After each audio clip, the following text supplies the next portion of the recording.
There are two things you need to understand about NFTs. Digital token. Non-fungible tokens. Digital representation of ownership. Yes, millions of people are trading with them, but most of them are just trying to make a quick buck. But what NFTs can do for society is incredible. They could help transform the internet. They could help break our reliance on tech giants. They could really transform the web for the better. I firmly believe that. $69.3 million. Shocking. Insane. Rare alien CryptoPunk NFT sells for $23.7 million. You think it's funny to take screenshots of people's NFTs, huh? It's my property. The NFT thing is here forever. For the past few weeks, I've been getting deeper and deeper into this rabbit hole, and I was constantly left in awe. Speculation, the price manipulation happening right now around NFTs might just ruin a truly fantastic piece of technology for everyone. So many people trading with NFTs don't understand them, are not innovating with them, are not coming up with new ways to leverage the blockchain. So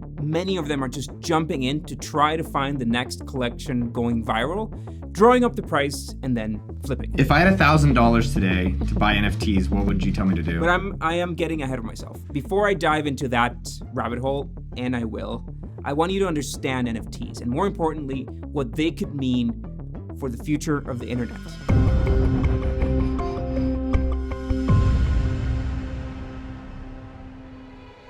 So let's start with a better explanation of NFTs. Now, Johnny Harris did a video on the topic. I love Johnny Harris, I truly do. I think he's advancing YouTube storytelling like few people are, but I just don't think that his NFT explanation is the best because not that many people care about orange jackets. I think that a better analogy for NFTs is art. So in 1503 or 1506, this guy called Francesco del Giocondo wanted a painting of his wife. So he called this up-and-coming artist who did indeed paint his wife for him, but he decided never to give out the painting. So it was inherited by his pupil and then bought by a king. And then since this artist became famous, all his work suddenly became priceless. And while everyone assumed that the painting was his, nobody was really 100% sure until 500 years later, in 2005, when they found this little note on Da Vinci's notebook noting that he was working on this painting. As a society, we've all agreed that this painting is worth a lot. It is the best known, the most visited, the most written about, the most sung about, the most parodied work of art in the world. In the 60s, the French agreed to lend the painting to the Americans for an exhibition at a museum. So they had to cross the Atlantic with this thing. And in case something went wrong, the ship sank, they had to put a price on it for insurance. So the insurance people got together and agreed that it was worth $100 million or $680 million in today's money. That's a world record. However, that's just a number someone came up with. It's Fugazi. It's a wazi, it's a woozy, it's a... But why do we think it's worth that? Because as a society, we agree to attribute value to unique things. You can very well argue that this is just canvas with some paint on it, but it is also a Da Vinci original. When a group of people feel passionate about something, they collectively assign value to it. That may very well be art, or maybe the first edition of a book, or movie memorabilia, or Pokemon and baseball cards. Whatever it is that we are passionate about, if it's special, we want to own it. $150,000 cash for just one PSA 10 first edition Charizards. But even today, in 2022, with all our technology, we have art forgery and copycats, and we need to pay people to assess original paintings, and even they get it wrong sometimes. More importantly, art is no longer just a physical thing. And let me give you a more current example. So many movies these days are shot on green screens, but many times those backgrounds are not actual 3D renders and not modeled on 3D. Instead, an artist is commissioned to paint the background. They bring photo references from a bunch of different places and stick them together and blend them and paint a few bits, and they call this thing a matte painting. This scene in The Lord of the Rings has a matte painting, the rocks in the background. And it's a work of art, no doubt. It's a piece of digital art. It's deeply embedded in our pop culture, no less. So where is the original? It's bits, it's ones and zeros, it's a Photoshop file by Paul Campion. And to a fan like me, or to any Lord of the Rings fans, maybe the original is special. You can screenshot it, but it's still not Paul's file. You can take Paul's Photoshop file and copy it, reproduce it, and it won't lose a single pixel of quality, but there's still only one original file, the one that Paul Campion worked on when he was producing Lord of the Rings all those years ago. That is special, that is unique, and that is non-fungible. And say you stalk Paul, you create a whole plot to randomly meet him at a bar, to befriend him, to become buddies. you make a video about him, so that 3 years down the road, he agrees to give you a copy of this file. So before NFTs existed, there was no possible human way to prove that the file was the original Paul worked on. It'd be just as worthless as any other copy of the file. So just like the Mona Lisa is cotton and paint, or like that baseball card is paper and ink, the value is not in the materials, but in the uniqueness, the scarcity, and the value that others assign to it. So can we do the same for bits? Could the next Picasso or Van Gogh come from a digital creator? NFTs have exploded in popularity to a $40 billion industry, auctioning for the equivalent of $69.3 million.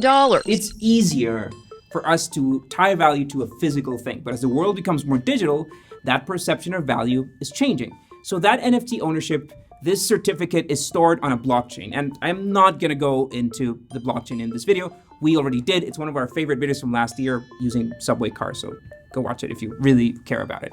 But the point is that the ownership of this NFT is stored in a database which is not owned by a single company, but it's stored and maintained by a community of users. And it's, for all sorts and purposes, truly permanent, unchangeable. Nobody can change it or hack it. It's permanent digital ink forever. This is where it gets even more interesting, because checking that you own this unique NFT is super easy. It can't be faked, and that means that it can be used for a bunch of different things. For example, the guys from Kings of Leon took a bet on NFTs. They auctioned 6 limited edition NFTs of their latest album, which not only included a copy of the music, but front row seats to one of Kings of Leon's concerts. One concert in each tour by Kings of Leon for life. So the NFT sort of becomes a key, like a golden ticket that's unforgeable to unlock a real life thing. But because it's in the blockchain, the owner can sell it and trade it, and its value is determined by what other people are willing to pay for it. You can even code, say, a 10% royalty into an NFT. So for example, if the NFT is resold for $100,000, the creator of the NFT, the artist, can collect a commission on the gains that his piece of art had. But let's stop for a moment, because it's just not so simple to have nice things. So remember everything that I said about the Mona Lisa being this unique piece of art? Just as NFTs became popular in the late 2020, as the prices of crypto kind of skyrocketed through the pandemic, people started minting NFTs like crazy. These artists are creating collections of 5,000 or 10,000 small variations, usually small variations of an illustration, and then promoting and hyping their collections with the sole purpose of flipping them for profit. And hundreds of collections with thousands of illustrations each day are created. And these NFTs, they aren't connected to anything. They don't have front row tickets to a concert. They're quite literally just a JPEG file. What do you do with it? You can't hang it up. But people kept buying, and some of these collections, really a small fraction of them, have gotten so popular, and they've gotten popular between spheres of people with money and with influence. So investors and celebrities and just people with a lot of Twitter followers have agreed that this pixel art, or that this ape, has value. And it's created a snowball effect. And we've learned sometimes with this series that people can fall for these schemes. If people knew who I was, people are just weird. Even celebrities, once they catch wind, Jimmy Fallon bought a Bored Ape, Jay-Z bought a CryptoPunk. If you bought like an alien punk right now, 50,000 followers in a While week. most of the thousands of collections created every day are not ever going to take off, there are, for example, around 6,000 apes in circulation, and the minimum price you can get one is about $100,000 these days. That's even considering that ETH price dropped significantly last week. The value of the whole collection used to be $2.4 billion for a collection of ape illustrations. And honestly, it can be hard to resist. And this stuff triggers every single FOMO feeling for everyone. I could make $2.4 billion selling illustrations, or I could buy it for $1,000 and then sell it for $200,000. I mean, it's easy money. I want in. I can't miss out. And it's of course found footing in some more areas, in some mainstream uses, Adidas and The Weeknd and the NBA. Most people are buying into these collections to make money. Clearly not about appreciation for the asset or for the technology. They just buy them and help build hype around them with the hope of selling them to a higher bidder. Maybe there's room for a few collections of NFTs by a renowned artist with a cult following and digital bragging rights. But even in those cases, how much of the cult is just driven by how expensive the art is in the first place and their tradable, resellable nature? We can agree, please let's agree, that there isn't room for thousands of collections being worth billions of dollars. Just like in that pyramid scheme, after a certain point, there aren't enough people in the world to turn a profit. Now, the problem is gravely made worse by the fact that too many people have made too much money on crypto. Crypto millionaires are real. They're true millionaires now, and people follow them and believe them because people are inescapably drawn to money. I'm sitting in this bed, in the studio apartment, and I just became a millionaire right now. We could just say screw them. We could say let them speculate, let them lose their money. But what worries me is that this scammy behavior, these crypto queens, what they're achieving is painting a shade of distrust, of taboo into NFTs and cryptocurrencies and anything blockchain based. So do I trust your advice? Do you really want to help me? Or are you just feeding the fire for your own benefit to drive the price up of that token that you're super bullish on? In this internet day and age, it's not easy to say. And so this gives us a fight between the idealists that envision these technologies and their potential, and people and corporations with money who are betting for or against crypto technology and have their own interests fueling their opinions. It is honestly a shame because there are a lot of exciting uses for NFTs. People have come up with some amazing concepts for NFTs, but this speculation, people just mindlessly jumping on new NFTs to jack up the price, this is what endangers the whole ecosystem. I want to talk about some of my favorite examples here. Companies from all over the world are taking part in unlocking this potential by working at specific parts of the entire process. One of those companies is BTCS. In fact, they're the first publicly traded company to focus on securing these disruptive next-generation blockchains like Ethereum. BTCS stands out from the rest for running the validator nodes that secure these next-generation blockchains. They're also developing this proprietary digital asset data analytics platform that allows users to consolidate their crypto trades from multiple exchanges into a single platform. This would allow users to view and analyze their performance to risk metrics and potential tax implications. And it's efforts like these that help next-generation blockchain technologies, such as NFTs, become not only safer, but easier to grasp and to control. Now, if you're still thinking all of this is very abstract, I am going to bring it down to earth, finally. You've probably heard the term Web3. It's usually tied to NFT conversations because NFTs are an inherent part of how Web3 works. So let's do a quick recap here. When the internet first became mainstream in the 90s, we had what we call now Web 1. That's simple static pages where content flows in one direction from the site owner and their team to the public. And some people thought that this was a fad. Some people thought that it was the future. And this all led to the infamous .com bubble in the early 2000s, of which we made a pretty awesome video.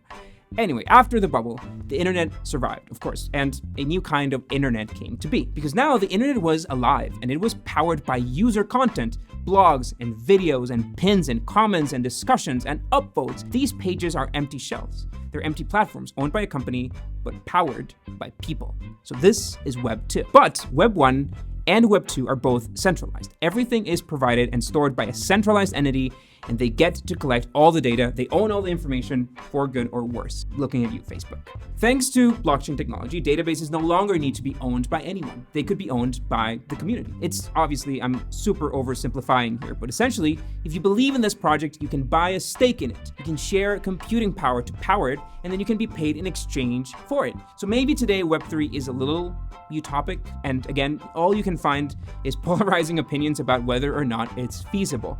But some examples do exist. Decentraland, for example, is one of them. It is this decentralized metaverse where you can hang out and discuss. And digital elements in this metaverse are NFTs. Plots of land, they're limited. You can only buy one, and you can build a store or a museum in it.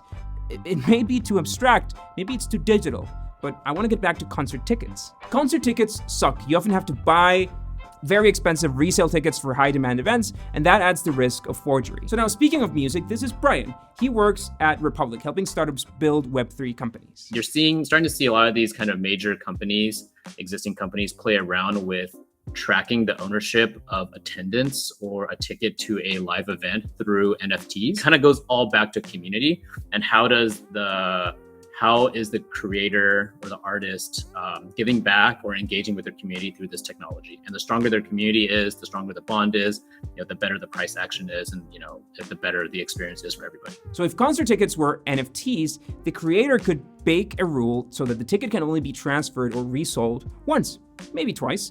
They could also add a small royalty payment so the artist can make money if the resale ticket is higher than the original list price. So as much as I don't really like the guy, He's just trying to pump that NFT game. Gary Vee's NFTs are tied to tickets to his annual conference, which by all means is a pretty smart move. There's a silly character because NFT traders understand that there's a character associated to these things, but the value is not so much in the character, but much more in the real world benefit. Now, this is all very exciting, but there are two major hurdles that we need to overcome. First, the NFT art boom will end. I know it will. And when it does, a lot of people are going to lose a lot of money. And that might as well damage the Web3 reputation forever. The internet took off, our computers took off. I feel like we're in that same space again. It's Internet 99. Right this second, a ton of the projects that are monstrous are going to zero. Just like in the dot-com bubble, if the technology is exciting enough, if it has real world use, if it improves the way we do some things, it should bounce back. So the next hurdle then is usability. And I feel that nobody talks about this because dealing with crypto and with NFTs is really, really hard. Look, I consider myself tech savvy. I've had a Bitcoin wallet since 2014, and learning to deal with all this stuff was hard. I went through the process of minting an NFT for our most popular videos, and the wallet setup, getting the ETH into the account exchanging rates, the NES domain, swapping tokens, and the gas fees. This was a $500, maybe $600 little experiment where I spent hours. It's nowhere near mainstream adoption. This is why you hear very often that people say we're like in the 90s of the internet. We're still experimenting on the technology layer and the infrastructure layer, and we haven't even really focused on like the user experience or the application layer too much. My mother is nowhere near understanding it, even less adopting it, and the speculation, the risk of scam makes it worse. No matter what a crypto bro tells you, it's hard and it's confusing, and if you could still lose everything if you lose a password or if the price suddenly crashes, as we can see that it happens. But honestly, that's innovation. It's trial and error, it's ups and downs. You win and you lose just like with a startup. The difference here is that we have thousands of minds, communities getting together to create something new, hopefully something useful. Some people will say NFTs and crypto are solutions waiting to find a problem. Even though that they have existed for a decade, it's still not clear. Cryptocurrencies are meant to be used for payments or even to store value. But after all, they are still here. Maybe it's not the currencies, but the blockchain technology, the decentralized nature of crypto that finally finds a problem to solve. The power that tech giants have amassed is a problem. And what we're seeing here is a potential, very early, yes, but a potential solution. Your parents aren't adopting crypto this year or the year after. As a matter of fact, we might need to wait for a day where NFTs are so seamless, you don't even know that you're using them. But we might just get there. Whew. Okay, this was one of the toughest scripts that I've written because this research project was really a roller coaster for us, but we are very excited about this video. By the way, you might have noticed some really cool meme oil paintings in the background that we've had for this video. This is some fantastic, non-fungible physical work by Andres Murillo, who you can follow on Instagram here. Now, this was a true story. We've actually minted 10 NFTs from our videos, and we plan to continue minting an NFT for any video that goes over 500K views. You can find them in OpenSea, and they are not just JPEGs or video files. They actually include 12 office hour codes with me, so one a month, if you will. So we can talk about anything startups. We can also talk about anything about startups if you're one of the first 5 comments on any of our videos, so make sure that you're subscribed. Thanks a lot for watching. Make sure you share if you found this useful, and we'll see you next week.